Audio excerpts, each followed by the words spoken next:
Thank you, Dr. Parshurama. My greetings to all of you. I'm very grateful to you all for having given me this opportunity to be here before you and to say whatever it is that I have to say. Before I begin the actual whatever I have prepared to say before you, I must tell you that it is a difficult task for me to concentrate my mind on the matter before me. Events in Dantewada and in the surrounding area are proceeding just now at an extremely through an extremely critical phase, and within the last 5 days, Gautam has already referred to this. Within the last 5 days, we have had a situation in which a number of major incidents have occurred. I think many of you already know about them, but nevertheless I'll bring some of these events to your attention just to give you a flavor of the way in which events are happening in that area. 5 days ago, on the 9th of December, a women's team, an all-woman team, was on its way to Narayanpatna to investigate the killing of 2 activists. And these people were stopped on the way and they were beaten. The driver was very badly beaten. A senior activist, Madam Kusum Karnik, was beaten on the head with a rod. This was on the 9th. We heard from, I phoned the collector of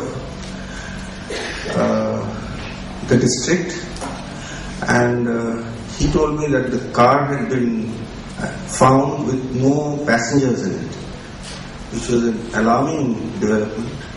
Luckily, this was also untrue, and they escaped over the Orissa-Andhra border.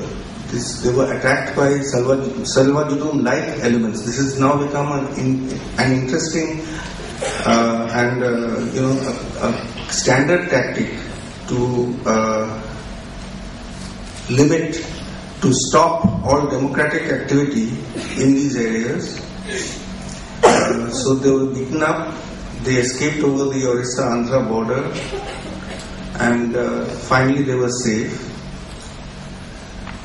12th and 13th, there was a women's meeting in Raipur, and on the 13th night, in 4 cars, a team of 40 women went towards Jagdalpur to participate in the Padayatra that Himanshu had organized from Dantewada. They were stopped in Kamked, and their cars were seized, and they were allowed to go on their way. They got into a bus and went towards Jagdalpur, but they were forced to get off the bus in Kondagaon.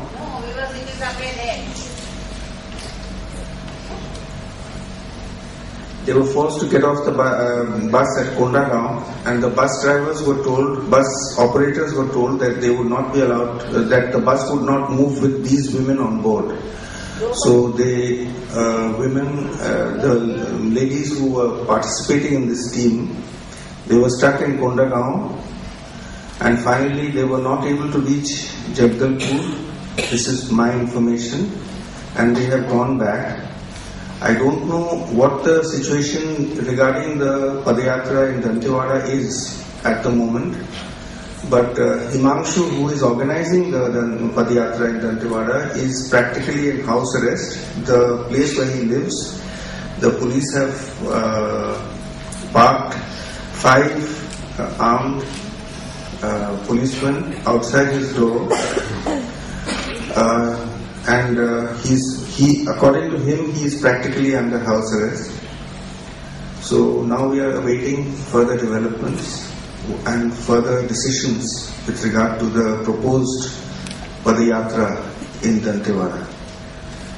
This is the situation of democratic protest, of democratic investigation in these areas.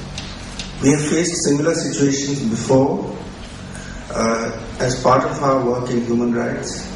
All of our colleagues have faced similar situations. And I just want to keep the reality of this situation in mind. Also the reality that we saw on 20th of October when Himanshu, again, it was, who brought a team of 9 people from Dantewada district before a convention of the Citizens Initiative for Peace that had been organized in Delhi in the Constitution Club.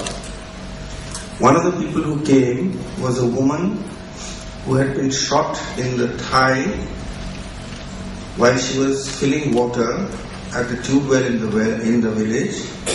Her 4 children fell on her, so the paramilitary soldiers were not able to kill her. But they were able to kill a number of other people, and the other 8 people who had come to the Constitution Club on that day were people who had seen their close relatives being murdered by the paramilitary soldiers. This is again something that has happened within the recent past, and which provides, I think, the setting for whatever it is that I am about to tell you today.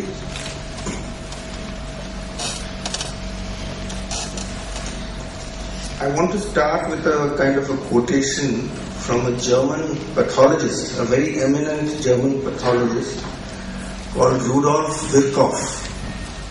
Rudolf Virchow was a very eminent pathologist, and he said that politics is medicine writ large. He was a very progressive and politically active doctor, and he said politics is medicine writ large. It is I think many of you may know that I am myself a physician and a human rights worker, and it is my privilege to be able to read my politics of the bodies of my patients.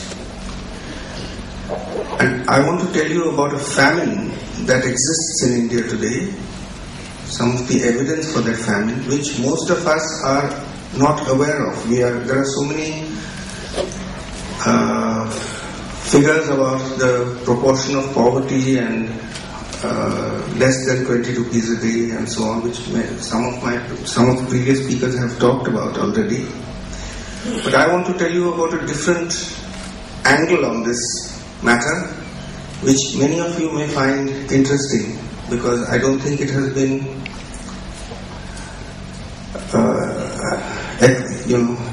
it has been talked about very commonly.